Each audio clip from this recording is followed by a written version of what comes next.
नीतीश सरकार में मंत्री और वीआईपी सुप्रीमो मुकेश सहनी पूरी तरह से बगावत के मूड में आ गए हैं और इसी कड़ी में उन्होंने आगामी एमएलसी चुनाव के लिए एनडीए के खिलाफ अपने 7 उम्मीदवारों के नाम की घोषणा भी कर दी है। गौर करने वाली बात यह है कि जिन 7 सीटों पर मुकेश सहनी ने उम्मीदवारों के नाम की घोषणा की है, वो 7 सीट एनडीए में सीटों के बंटवारे के तहत बीजेपी के खाते में गई है। एनडीए में सीटों के बंटवारे के अंतर्गत बीजेपी 12 सीटों पर चुनाव लड़ रही है, जबकि 11 सीटों पर जनता दल यूनाइटेड चुनाव लड़ेगी।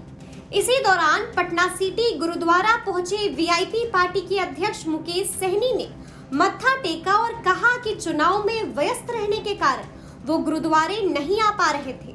जब उनसे चुनाव के बारे में पूछा गया तो वो सवाल से बचते हुए चलते बने।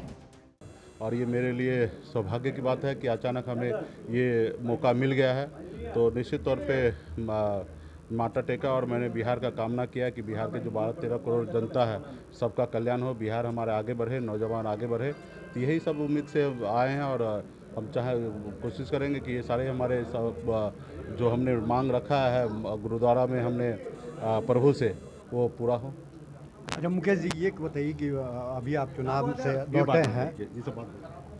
बता दें कि बोचाहन सीट दोनों पार्टियों के बीच विवाद का विषय बनी हुई, क्योंकि ये पहले वीआईपी के मुसाफिर पासवान के पास थी, लेकिन उनकी मृत्यु के बाद खाली हो गई। इस सीट पर उपचुनाव की घोषणा के साथ ही बीजेपी अब बोचाहन सीट से लड़ेगी और बेबी कुमारी को अपना उम्मीदवार बनाएगी।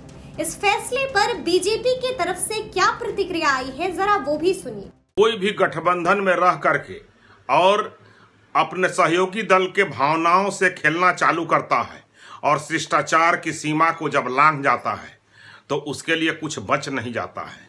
और जहां तक बात है बोचहां सीट पर, तो बोचहां सीट पर पहले बेबी कुमारी विधायक रह चुकी हैं। वैसे गठबंधन में आपस में बातचीत करने के बाद ही कुछ परिणाम निकलता है, तो व्याकुल भारत होने से कुछ होता जाता नहीं है। गठबंधन में बातचीत से ही सारे सिस्टम को तय होती है और कभी भी गठबंधन में जो दल शिष्टाचार के सीमा को लांघ जाते हैं उनके लिए कुछ बच नहीं जाता है।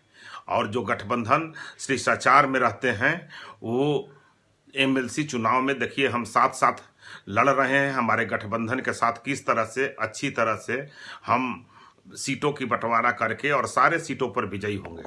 वहीं भाजपा के वरिष्ठ नेता एवं मंत्री सम्राट चौधरी ने मुकेश सहनी को 2 टूक कह दिया है कि लालू प्रसाद की विचारधारा को मानने वाले लोगों के लिए पार्टी में कोई जगह नहीं है।